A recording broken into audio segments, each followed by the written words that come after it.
guys, how's it going? Today I wanted to talk about bucket options in regards to food storage. Now, a lot of people recommend that you use the food grade only buckets, and in most cases I would agree. But if you're planning on putting your food in Mylar bags before you put them in the buckets, then as long as it's nice and clean and hasn't contained any nasty chemicals, you should be okay.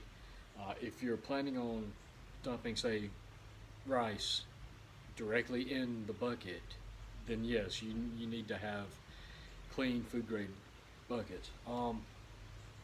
But I always recommend using Mylar bags and sealing them individually just as an added layer of protection. Now, some of the options that I use, the most basic, most common, just your plain 5-gallon white bucket. You can get these at Lowe's and Walmart for like $2.96, $2.97, somewhere around in there. And the snap-on lids, they cost another $1.97, so about $6. You have a good tight sealed lid on your bucket, and if your food is in Mylar bags, you're even better protected. So that's one option. Another option that I like, and there again it depends on what you're storing as well. For storing bulk foods like rice, beans, things like that, sugar, flour, I prefer to go with the round basic 5-gallon buckets. But another option for storage is the Commander XL buckets, the 5-gallon buckets you can get at Lowe's. Now these run about $6, so it's roughly the same price. It also has a snap-on lid. It's got a recess in it so that the buckets can stack on each other. A lot better than these. These 5-gallon buckets, you can stack them, but there's nothing to really hold it nice and tight. These have a deep recess, so it'll hold it tight and they won't shift from side to side. Another bonus feature to these, they don't snap down quite as tight as these white lids, but you have 4 holes in each of these lids, and you have 4 holes in the bucket. This allows you to snap the lid on and use wire ties, zip ties, to further secure the bucket. Now, one of the things that I like about this bucket as opposed to the round one, if I'm storing, say, 5 gallons worth of rice or sugar or flour or whatever in a single bag, this is the bucket you would want to use. However, if you're using several small bags, say quart size, 1-gallon size, or in this example, if you're using a lot of MREs or Mountain House type meals, freeze-dry food, the square buckets work really well because they pack in there really nice. And I couldn't tell you offhand just how many envelopes I've got in here, but I've got quite a few packages of these freeze-dried meals. But they fit in here a lot better than say in this bucket. You can get more of these individual pouches in the square bucket than you can in the round. Now, another option,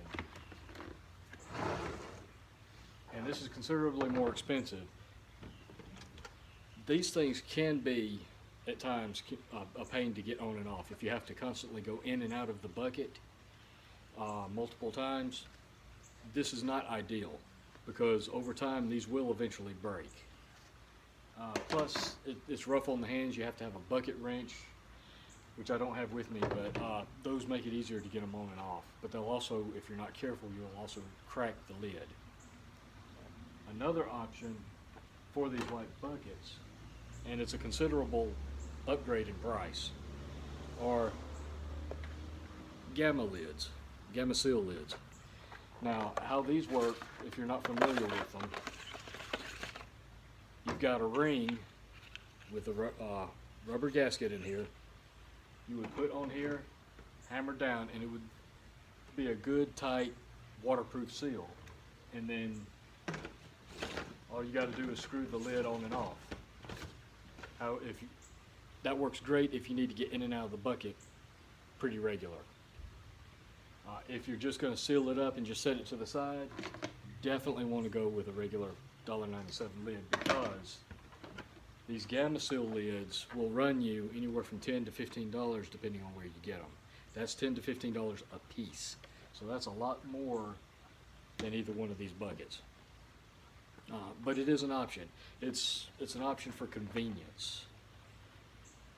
And it'll make, like I said, if you have to go in and out of that bucket several times, this will make your life so much easier. But if money's a concern, either one of these would work great. Now, for food storage, the two Mylar bags that I use the 1 gallon, and I can get several of these 1 gallon in either one of these buckets, depending on what I'm storing in them and how full I'm filling them. What I like to use for rice, flour, beans, anything that I'm going to store in like a 40 or 50 pound bucket, I don't want to necessarily put a whole bunch of bags in the bucket. I can if I want to make it easily divisible, but if it's just bulk storage just for my family, one large 5 gallon bag will sit in here. You'll be able to fill it up, and you'll have plenty of excess above that you can seal it and then open it up later and then reseal it again. You'll have plenty of excess on this bag. And of course, if you're sealing food in these Mylar bags, naturally you want to make sure you've got the right oxygen absorber for the size bag that you're using. They come in a lot of different cc's. I believe this is like a 2000 cc packet, and I usually put 1 or 2 at least. You know, I put 1 in there, but I always try to add a second one as an additional level of vacuum seal. And with the 1 gallon as well, if I'm trying to use oxygen absorbers on that to get a good vacuum seal on it, I'll usually add an extra one on top of what's actually required. So if it requires 1, depending on the size of the oxygen absorber, I'll add a second one. If it requires 2, I'll still add like a third one or whatever. Because I just want to make sure, get all that air out to keep pests from destroying your food.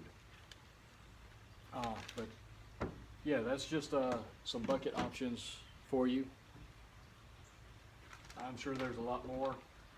What I want to do is try to find me some larger Rubbermaid type totes that have a good lid seal that I can use for a lot of these Mountain House MRE type packages, things like that. Because you can get a lot of food in this 5 gallon bucket, but for stuff like that, it really fills up quick as well. So, and I think they make some larger sizes, Rubbermaid tote size containers in this Commander XL series. I haven't looked at them yet though, and when I do, I plan on getting one. When I do, I'll give you a quick review on that. But these are just, like I said, these are just some quick options. Your standard 5 gallon bucket, the Commander XL square bucket, both the same price, so each one has its benefits. And then if you have to get in and out of the bucket a lot, save yourself some effort. You can get a Gamma Seal lid. Now I've got a few of these, but like I said, they are expensive. I think I paid like $9 a piece for the ones I got now. The last time I looked online for them though, they were running around $10 to $12 a piece. Maybe as much as 15. It all depends on where you get them. And of course, Mylar bags, they can They can be fairly inexpensive depending on where you get them, or other places they're ridiculously expensive. So it really pays to do some shopping around if you're in the market for Mylar bags and oxygen absorbers, especially with the panic that happened a while back with the pandemic and everybody buying up food. A lot of these Mylar bags just vanished, and I saw prices go from the normal $20 to $30 for a pack of 50. A pack of 50 jumped up to $100, $150, which is ridiculous. So do some shopping around. It really pays to do that, and try to buy your stuff when the prices are low. Don't wait till there's a panic to go out and start buying a bunch of this stuff. The same goes with canning jars. I had the problem with canning jars as well. Those got snapped up really quick. People were buying them by the cases. I remember one guy in Walmart, he had like 6 or 7 cases of those things. So it just pays to think ahead and try to plan your purchases when prices are low. But that's all I've got for right now. I've got more videos coming, and I appreciate you guys watching. I do want to make an announcement. I do have a Patreon page now that I plan to start uploading some patron-only videos and blog posts and some other things too. If you want to support this channel, I'll still be posting on YouTube quite a bit. I've got more videos coming here, but I am starting up a Patreon. So if you like my videos, if you get a lot of value out of them, and you want to help support this channel and support me buying products to review and things like that, I would appreciate it if you'd check it out. The link is going to be down in the description for the videos from now on, but you don't have to. Like I said, I'll continue to post on YouTube. It's just I'll post a couple of patron-only videos every now and then, or maybe some early access videos on there. But yeah, I appreciate you guys watching, and I'll catch you guys later. Have a great day.